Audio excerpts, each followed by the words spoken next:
Audio Jungle.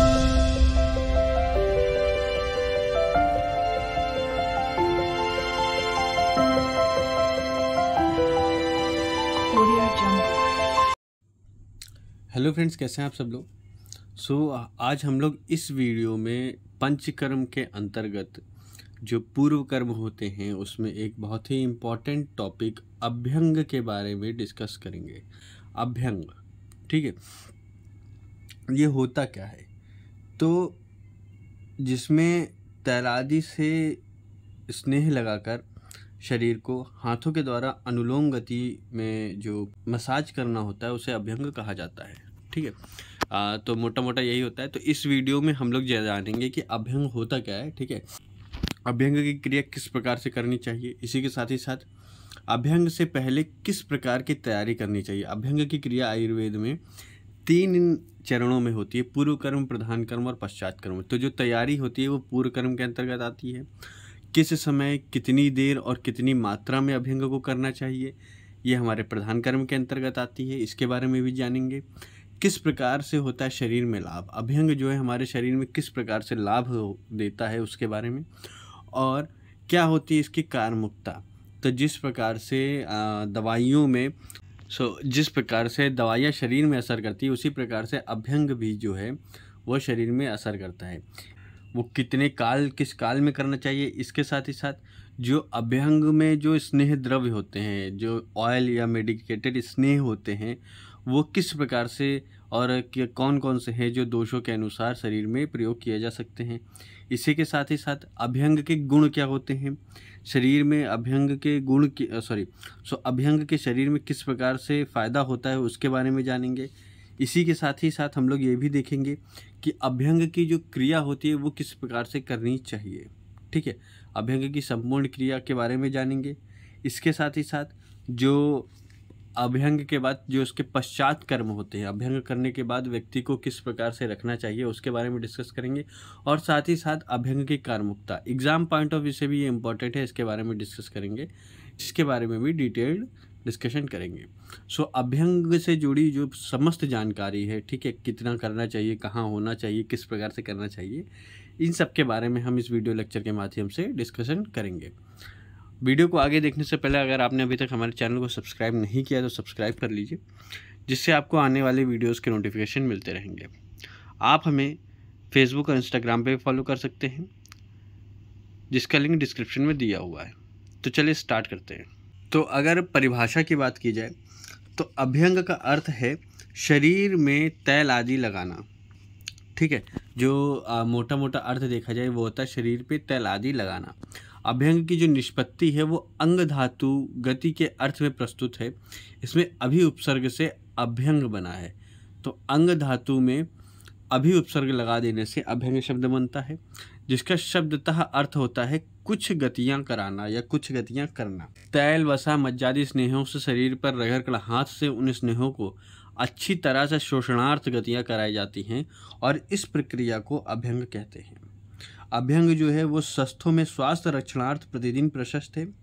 वृद्ध भागवत की बात की जाए तो उन्होंने ऋतु के अनुकूल वाताग्न और सुगंधित तैलों से नित्य अभ्यंग करने को कहा है। अभ्यंग का अगर शाब्दिक अर्थ ये भी देखा जाए तो उसको अर्थ मालिश से लिया जा सकता है। शरीर पर स्नेह का लगाना या अन्य किसी स्नेह द्रव्य द्वारा शरीर पर अनुलोमन गति से मालिश करना अभ्यंग कहलाता है। संधि स्थानों पर वर्तुलाकार अभ्यंग करना चाहिए। सिर पर सामान्य ठंडा तैल तथा अन्य शरीर पर अभ्यंग हेतु शुकोष्ण तैल का प्रयोग करना चाहिए। ये हो गया इसके परिचय के बारे में जान ले या फिर इसकी परिभाषा देख ले उसके बारे में, ठीक। अगर इसके बाद फिर देखें अभ्यंग के काल के बारे में, तो अगर शरीर में अभ्यंग कर रहे हैं तो कितनी देर तक करना चाहिए उसके बारे में। तो सामान्यतः जो होता है वो 15 मिनट से लेकर के 45 मिनट तक रोगी व रोग की अवस्थानुसार चिकित्सा द्वारा निश्चित किया जाता है, जो अभ्यंग का काल होता है। रोगानुसार अगर देखा जाए तो इसको लगातार 7 दिन, 14 दिन या 21 दिन या 28 दिन तक इसको कर सकते हैं, ठीक है। आचार्य डल्लन ने अभ्यंग के काल जो हैं उसके प्रभाव अनुसार बताए हैं। तो अगर हम लोग 300 मात्रा मतलब कि अगर 95 सेकंड तक इसको करते हैं तो इतने समय में यह स्नेह त्वचा के रोमांच तक पहुंच जाता है। 136 सेकेंड या 400 मात्रा तक करते हैं तो त्वचा में पहुंचने तक का होता है। 500 मात्रा रक्त तक पहुंचने का काल होता है। 600 मात्रा में मांस, 700 मात्रा में मेद, 800 मात्रा में अस्थि और 900 मात्रा में मज्जा तक का काल होता है। अतः रोमांच से मज्जा तक के क्रम में अभ्यंग में लगभग 5 मिनट लगते हैं। ठीक है, 5 मिनट तक अगर किसी जगह मालिश करेंगे, जो अभ्यंग है उसका असर मज्जा तक पहुंच जाएगा। अतः प्रत्येक अंग पर अभ्यंग हेतु 2 से 5 मिनट लगते हैं और इस तरह कुल 15 से 45 मिनट तक अभ्यंग जो होता है वो हितकर होता है। तो अगर मात्रा पे यहाँ पे बताया गया, तो अगर एक मात्रा की बात की जाए तो एक मात्रा होता है 19/60 सेकेंड्स। तो 19/60 सेकेंड मतलब कि 0.3166 सेकेंड। ठीक है, सो इसको इस प्रकार से कोरिलेट किया गया है। सो ये हो गया अभ्यंग काल। फिर इसके बाद देखते हैं अभ्यंग में किस प्रकार के स्नेह को प्रयुक्त किया जाता है। तो वातज दोष में अगर देखा जाए तो नारायण तैल, महानारायण तैल, कपारस्थादि तैल, कोट्टम चुक्कादि तैल, माश तैल, महामाश तैल शमीश या निरामिष भी ले सकते हैं, धन्वंतर तैल, बला तैल, अश्वगंधा तैल आदि को ले सकते हैं। अगर पित्तज दोषों में देखा जाए तो इसमें चंदनादि तैल, मंजिष्ठादि तैल, छील बला तैल, कर्पूरादि तैल, पंचतिक्त घृत, शतावरी घृत या पिंड तैल को प्रयोग कर सकते हैं। और अगर कफज दोषों की बात की जाए तो इसमें सहचरादि तैल, विषगर्भ तैल, धरतूर पत्रादि तैल या संधवादि तैल का प्रयोग बताया गया है। अब ये हो गया अभ्यंग में प्रयुक्त स्नेह द्रव्य। अब अगर अभ्यंग के गुणों की बात की जाए, ठीक है, कि शरीर पर किस प्रकार से प्रभाव डालता है, तो उसके बारे में आचार्यों ने श्लोक दिया है कि अभ्यंगम आचरे नित्यम सजरा श्रमवातः दृष्टि प्रसाद पुष्टय आयु स्वप्नम सुत्वक्त्व दाढ़्यकृत। मतलब कि इसमें इसके जो गुण हैं उनके बारे में बताया गया है। सो उसमें बताया गया है जराहर होता है। ये जराहर मतलब कि वृद्धावस्था देर से आती है। श्रमहर होता है, थकान को दूर करता है और अच्छी निद्रा लाने वाला होता है। वातहर होता है, वात दोष का शामक होता है। दृष्टि प्रसादकर मतलब कि जिससे नेत्र ज्योति बढ़ती है। पुष्टिकर मतलब शरीर को पुष्ट करता है। आयुष्यकर होता है मतलब धातुओं को पोषित कर आयु को बढ़ाता है। स्वप्नकर मतलब कि इससे निद्रा अच्छी आती है। क्लेश सहत्व मतलब शरीर में दृढ़ता आती है जिससे अनेक कष्टों को सहने करने की जो शक्ति होती है वो बढ़ जाती है। अभिघात सहत्व मतलब चोट लगने पर भी विशेष तकलीफ नहीं होती है। कफ वात शामक मतलब वात शामक होता है। मज्जावर्ण बलप्रद अभ्यंग से बल बढ़ता है और त्वचा में निखार आता है। सो ये हो गया अभ्यंग के गुण। फिर इसके बाद अगर देखें तो अभ्यंग के अयोग्य रोग व रोगी की बात की जाए कि अभ्यंग जो है किस रोगी में नहीं करना चाहिए या किस रोग में नहीं करना चाहिए, तो कफ प्रधान रोगों में अभ्यंग को वर्जित बताया गया है।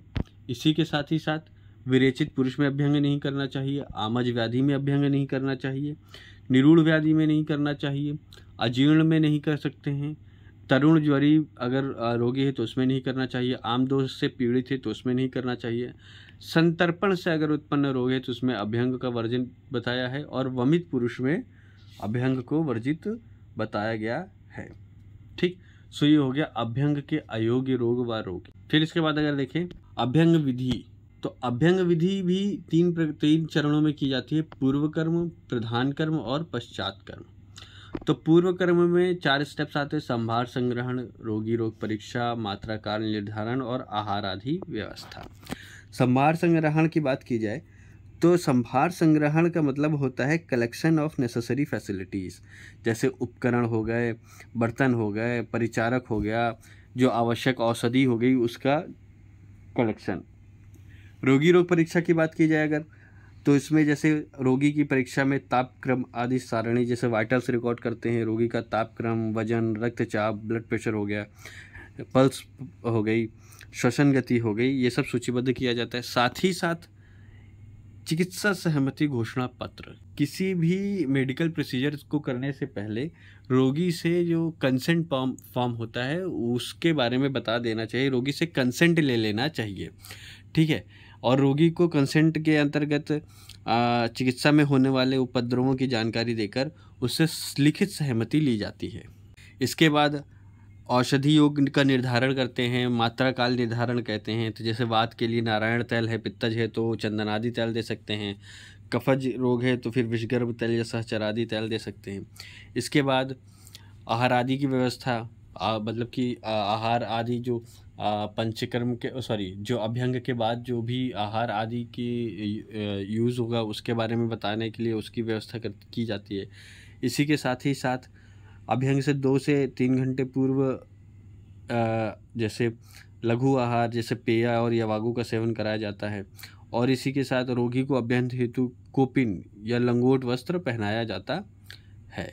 सो ये हो गया पूर्व कर्म। अगर प्रधान कर्म की बात की जाए तो इसमें स्नेहपान और सम्यक आदि लक्षण के बारे में देखा जाता है। और शरीर पश्चात कर्म में इन 4 पॉइंट्स को देखा जाता है। इसके बारे में हम अभी देखते हैं, जिसमें शरीर की स्वच्छता, विश्राम, तापक्रम आदि सूचीबद्ध आहार विहार संबंधी निर्देश दिए जाते हैं। पूर्व कर्म के बारे में हमने देख लिया है। तो अब हमने पूर्व कर्म के बारे में देख लिया, अब देखते हैं प्रधान कर्म। तो अगर प्रधान कर्म में देखा जाए तो प्रधान कर्म में अब रोगी के जो मेन प्रोसीजर है अभ्यंग का, उसके लिए रोगी को टेबल पर पाँव सीधा रखकर बैठाया जाता है। डायग्राम में देख सकते हैं और डायग्राम के माध्यम से आपको अच्छे से समझ में आएगा। फिर इसके बाद अभ्यंग हेतु आसन की बात की जाए तो पहले बैठाकर उसका अभ्यंग किया जाता है।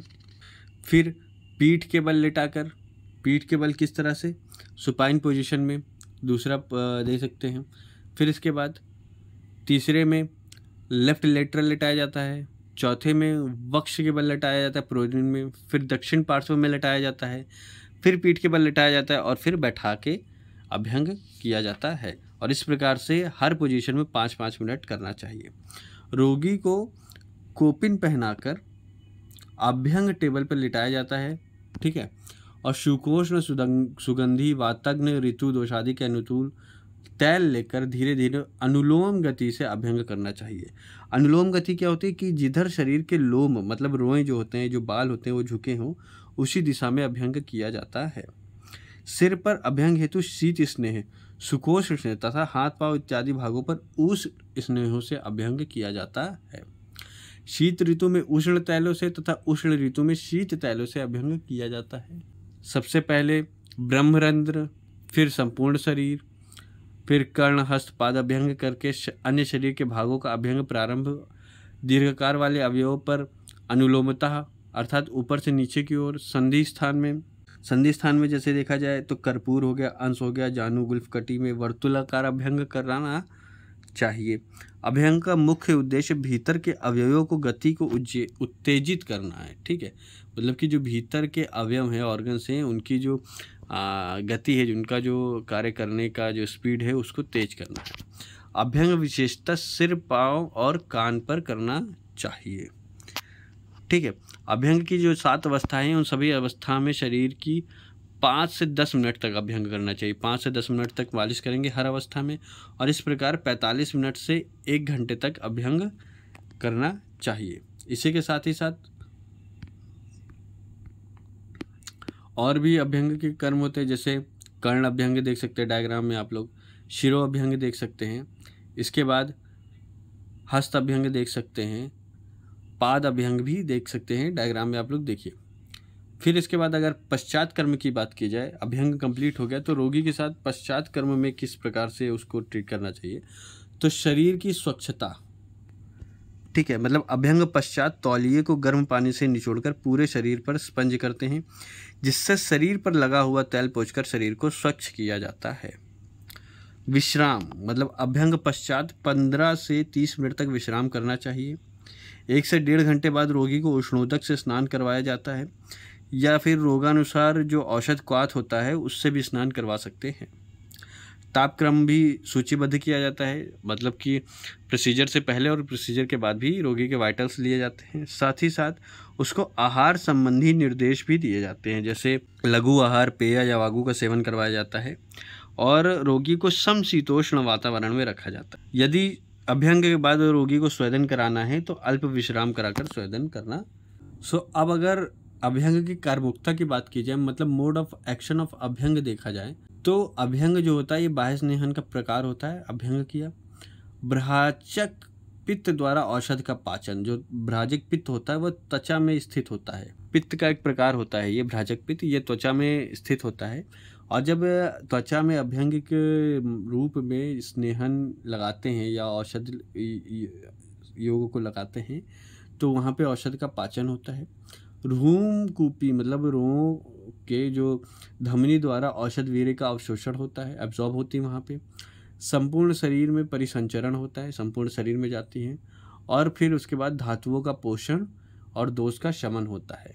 ठीक, सो ये है अभ्यंग की कार्मुकता या मोड ऑफ एक्शन ऑफ अभ्यंग। और इसी के साथ ये वीडियो भी यहीं पे ख़त्म होता है। सो इसमें हमने देखा अभ्यंग क्या होता है और अभ्यंग से पहले किस प्रकार की तैयारी करनी चाहिए, मतलब पूर्व कर्म के लिए किस समय कितनी देर और कितनी मात्रा में इसको करना चाहिए, शरीर में किस प्रकार के लाभ होते हैं वो हमने देखा गुणों के आधार पे। ठीक है, इसकी कार्मुकता के अंतर भी शरीर में किस प्रकार लाभ करता है उसके बारे में बताई गई है। और इसकी कार्मुकता मतलब इसका मोड ऑफ एक्शन किस प्रकार का है उसके बारे में डिस्कस किया। साथ ही साथ हमने देखा कि किन किन लोगों में इसका प्रयोग करना चाहिए और किन लोगों में और किन रोगों में इसका प्रयोग नहीं करना चाहिए। तो इसी के साथ ये वीडियो भी यहीं समाप्त होता है। एंड आई होप आपको ये वीडियो समझ में आया होगा। वीडियो को आगे अगर आपको वीडियो पसंद आए तो आगे और भी वीडियोस देखने के लिए हमारे चैनल को सब्सक्राइब करें। साथ ही साथ आप हमें फेसबुक और इंस्टाग्राम पे भी फॉलो कर सकते हैं। वीडियो को ज़्यादा से ज़्यादा लोग में शेयर करें। And thank you so much for watching.